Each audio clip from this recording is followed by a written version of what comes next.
Hey. Ukiona mtu ametoboa, mheshimu sana.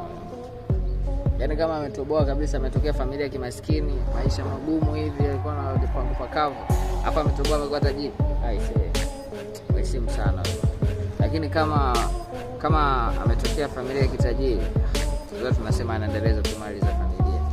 Ila kama kabisa ametokea pale ambapo tulikuaga tunaenda kuazima unga, afu kaona ametoboa hivi, amejenga, amemiliki gari, acha. Mimi mwenyewe nimetokea kwenye ile familia. Bana, familia yetu tulikuwa na maisha magumu sana. Nimetoka pale nikasema basi ngoja naenda jitafute mtaani. Nimeingia mtaani, chakalika huku na huku, hapo sasa ndo nikaliona ile joto la jua ambalo Harmonize kuja anasema. Jua la utosi linapiga kweli kweli. Yaani ilikuwa ni kwamba unavaa nguo leo, kama ni t-shirt unavaa t-shirt leo, ile t-shirt mpaka inaisha mapema ili kupata hela ya kununua t-shirt nyingine. Sawa,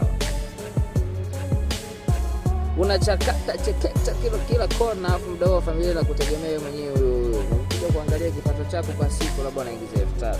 Hiyo 3000 inabidi ujikaze, wewe unakula buku, alafu buku mbili unasema hii basi ikitokea emergency itasaidia familia. Unaona bana?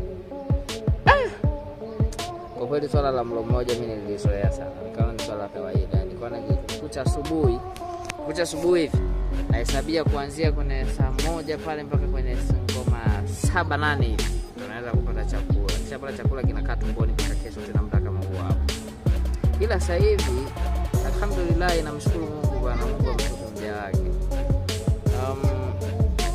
Kweli mgagaa na upwa, hali wali mkavu. Sasa hivi nakula wali na mchuzi. Yaani nimefikia kitengo cha hazi ya kula wali na mchuzi. Na nilikuwa nakula mlo mmoja, nilikuwa nakula asubuhi. Nilikuwa kila kwa mfano ile nilikula saa 7 ile saa 7 mchana pale. Nakuja kula tena kesho yake saa 7. Sasa hivi nimeboresha kidogo. Yaani hiyo saa 7 ambayo nilikuwa nakula, ninakula saa 7, alafu kesho yake nakula saa 6. At least hapo. Alafu nikila, nilikuwa nakula buku, ila sasa hivi nimeongeza kidogo, nakula buku jelo. Hapo nimeanza kujipata na mimi, namshukuru Mungu. Nilikuwa nikivaa t-shirt mpaka inaisha, tunanunua nyingine. Na yenyewe sio kama naenda kununua, yaani naangalia zile t-shirt ambazo ukiingia kwenye mtumba hivi unakuta hizi haziuzwi, hizi zile za nani bure pale. Wananiambia wewe naomba hata 2 hapo, mimi na jelo wanakugea. Hizo ndio wanavaa. Ila kwa sasa hivi nikinunua t-shirt moja 10,000 naivaa miezi 3. Nimeendelea hapo.